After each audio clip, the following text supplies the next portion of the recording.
Hey divas, Ingrid Anna here. Have I been stretched? We've been stretched again. Okay, stretch. It's okay. Fine. You know what? I did a new photo, by the way, just so people who might not know who Cindy is. Cindy is a diva strategist on my team. She's incredible. If you want to really find out if you're ripe and ready to scale and ascend at the speed of light, she's the best person to talk to on my team. We have another incredible woman also called Mel, who's amazing. She's worked with some really incredible people from Deepak Chopra. She's been an operational manager. So these women are really highly experienced strategists. Hey, Crystal. Hey, Crystal. Long time no speak. And guess who? Did you know that you've moved here? No, so this is our little, Hey, this is our big reveal. So we're stretched a bit. Sorry, we're having Facebook issues. I think everybody is. So that's the deal. We're just going live. Yeah. So Crystal, I have moved to Brisbane, following my dreams here in Vegas and overcoming adversity. So started flaring and my arthritis started flaring in Canberra, and we just went F this shiz and let's go to Brisbane. So Hey Leonie. So hi Leonie, hi. So Cindy is on my team, as I said, but today we're really talking about adversity, and Cindy's sharing her story of having quite severe arthritis, and she literally arrived here last night, and we went through a few weeks that were a bit hard, weren't they? Because you knew that you needed to move, that you wanted to move, but you kept kind of hesitating and waiting. And what happened with all the waiting? It's like your body was like saying, yeah, would you listen? Would you listen? F you. Well, I couldn't even do that though. That was the irony. I couldn't even do that. I couldn't clench my hand. It just got really bad. And Ingrid gave a bit of tough love and just said, what are you doing? Like, come up here into the amazing weather. This is where, you know, all the good stuff is. So 1 week and we were here, yeah?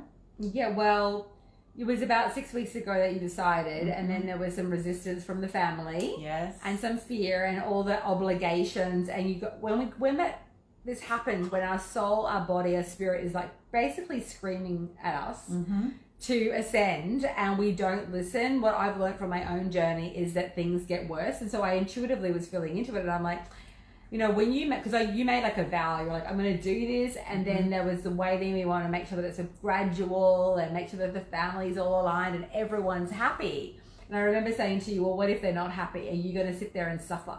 Right. And that was a turning point for me because it was like, oh my goodness, that's what I'm doing. I'm suffering for the sake of everyone else. Yeah.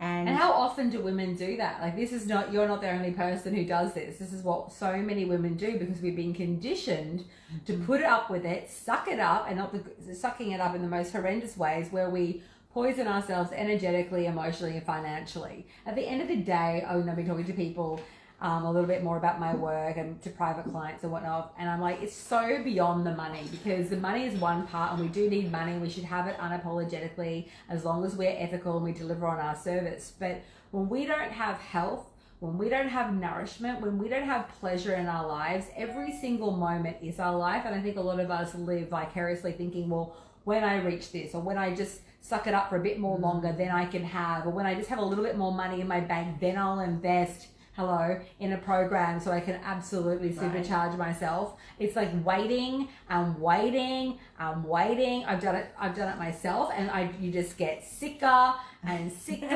and sicker. And sometimes it's good because you get so over yourself. I call it the F this shiz moment, where you're so done with the status quo. You're so done and bored of your own BS, bored of your excuses. When I'm rising up, I don't know if I can see people chatting here.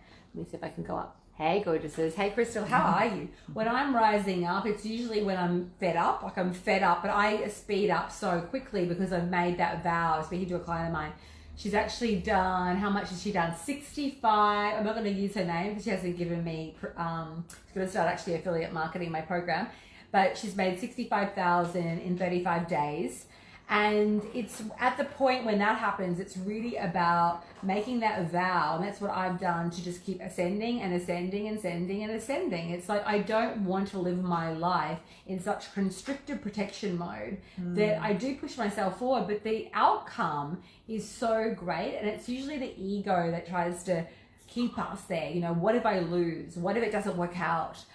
What if I'm not supported? But what if you are? And what if it does work out? And what if you go to a whole new divine level? Exactly. And that was exactly what happened for me. It was like all this week, it's like I just got more and more constricted, and it was like, oh my goodness, am I making the right decision? And I just followed my heart. That's so beautiful, but tell me what your doctor even said. Oh, my doctor said, look, you're doing so great. I really want to see you stable for at least like a year before you make any big moves, and you're doing the best that you've ever done, because I was sharing with him this amazing transformation that's happened since Ingrid and I have started working together. And he was like, yeah, I just want you to stabilize for a little while. And literally the following week, I just had the worst week ever. I couldn't move my hands. I just laid in bed. And so why do you think that is, though, on an energetic spiritual level? What was actually happening for you? Well, I was ready for the expansion. And so I was... But you were putting the foot on the brake. Right.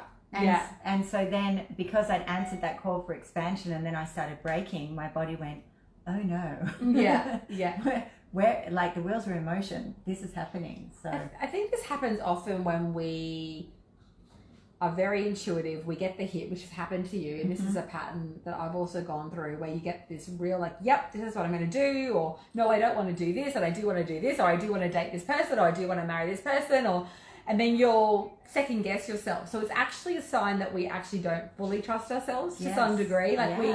So I've actually worked a lot on that myself, because I'm very quick to move, and then sometimes I'll quickly question myself, but I eradicated that recently. I'm just not doing that. And one of the healings that happened for me there was, my father always used to say to me, Ingrid, you're so fast, everything you do.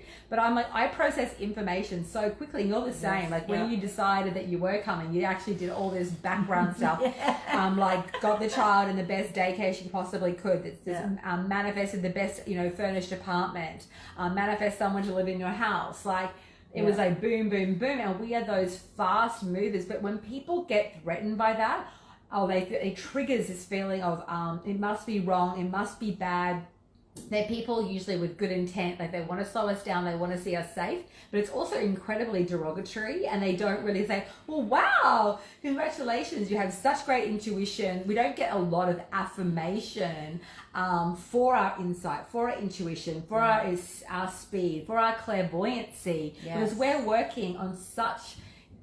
it's not just the physical realm of what you can see and the logical, it's also this deeply spiritual, energetic feeling we're both feeling into, right? Yes. And I think often we deny, because that's how you're working. You're like, zzz, like really great, and that's why you're so good also at what you do, and why I'm really good at what I do, and probably why you're really good at what you do. So today we're really talking about, how to take adversity and turn it into divine ascension. At the end of the day, you have to make a choice, right? You either stay in the quagmire, in the suffering, or you choose to make your suffering a salvation. I was talking about that today on my personal page. I just got featured on Forbes. Yes. And very excited about that. And I was talking to my trainer this morning all about that. He said, did you share your story about where you were really at 4.5 years ago when I really began to build up this business?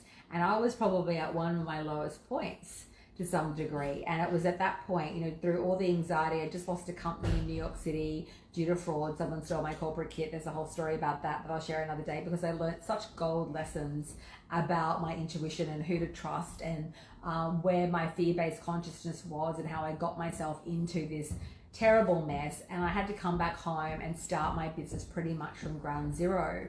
So I spent, some of you know, maybe about a year or so or longer constantly questioning myself in a real state of fight, flight, panic. And I had to make a choice. Like, am I going to stay and be this broken wreck of a woman, or am I going to go back up again and really rise up? And I also noticed a pattern. Oh, I love that photo, by the way, Megan. She's just doing some work for me on my social media, and there's this dancing photo of me. I love it. There's a pattern where, I don't know if you've ever noticed this, but people will start rising up and they go up and down, like, so you do well, then you stop yourself, you do well, and then you stop yourself. So that was a pattern of mine.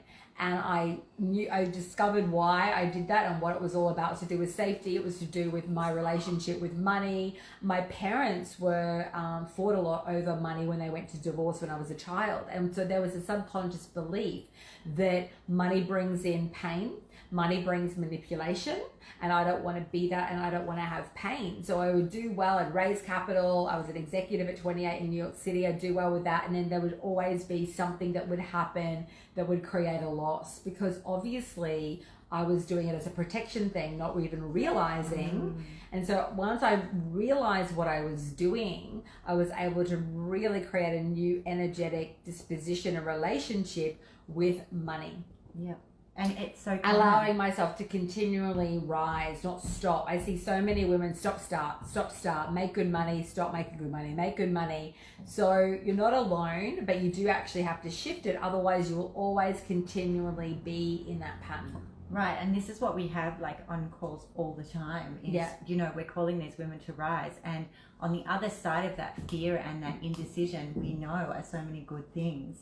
And it's like saying, you know, you need to just take this leap of faith. You need to trust in yourself. You need to believe in yourself and take that leap of faith, because on the other side of that are amazing things. So when I got called to do that, I was like, well, this is what we teach, you know, so how can I not then answer that myself? And follow through. You've got to walk your talk. Right. Otherwise, actually, if you don't walk your talk and follow through on what you say in terms of the content, our teaching, we're inspiring these other women and calling them into action. But if you don't do it yourself, it actually starts to break, because it's like the universe knows you're not congruent with this. Right. You're like kind of faker. Like you're saying one thing and you're doing another.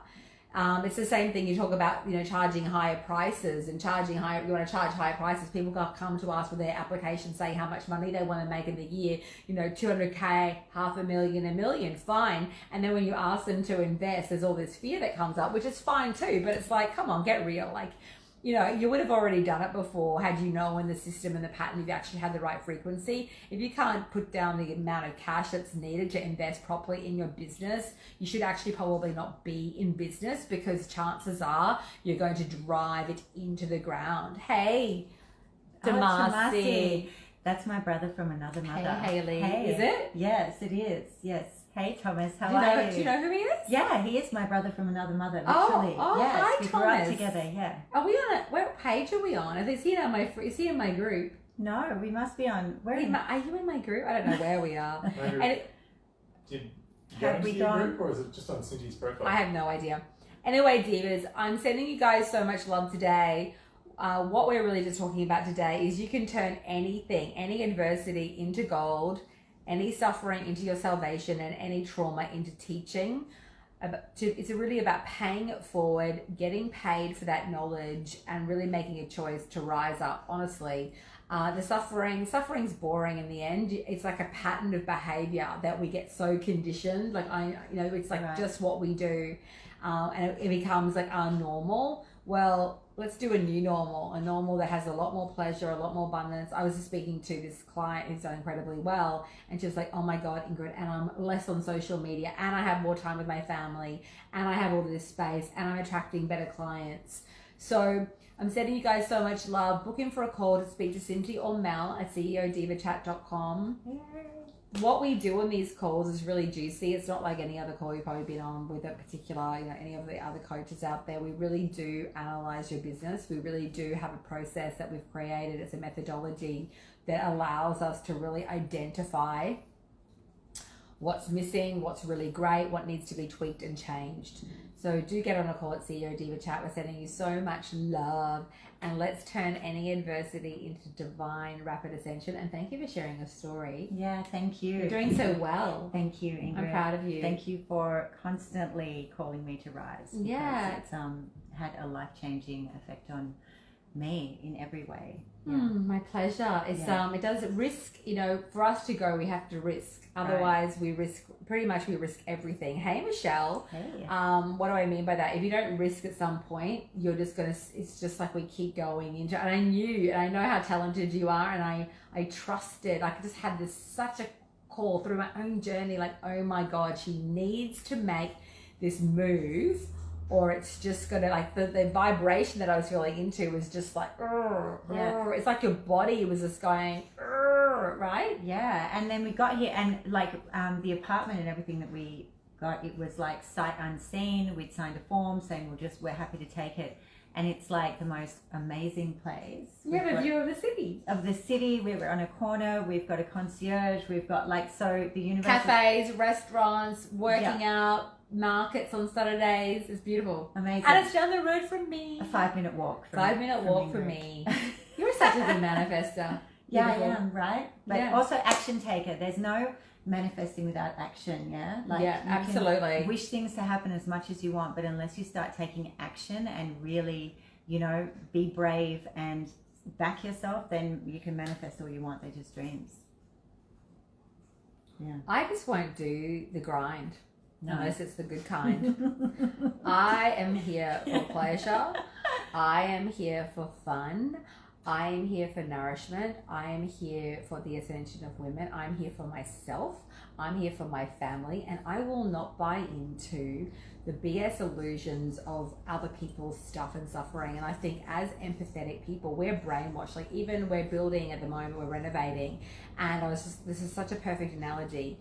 The other day, or yesterday, my daughter went to turn to go down the stairs and we started laughing together. She's only, 6. And she started laughing and I knew in a second and she knew, and she went to go to the bathroom downstairs because for the last 5 to 6 weeks we've been going downstairs to the toilet because all of our bathrooms were gutted upstairs. We had no bathroom upstairs, and that was a pattern of behavior that her brain and her body has literally embedded and memorized. And I did the same thing. I literally started walking down the stairs this morning to go to the toilet and I thought, oh my God, the new toilet was just set up yesterday. And I'm like, it only took 6 weeks for my brain and my body to start naturally behaving. I'm literally programmed, and that's how we are programmed. We see other people suffering, other people complaining about their marriages, other people talking about money is so hard to make, all the coaches online are full of shiz, blah, blah, blah, blah, blah, blah, all the drama, the viruses, the suffering, all of that, and we take it on and it literally embeds and we vibrate with that. Mm-hmm. And the best thing that I have learned is I am immune to it. I will not, obviously there's some subconscious stuff that I still buy into, but I'm like creating my own script.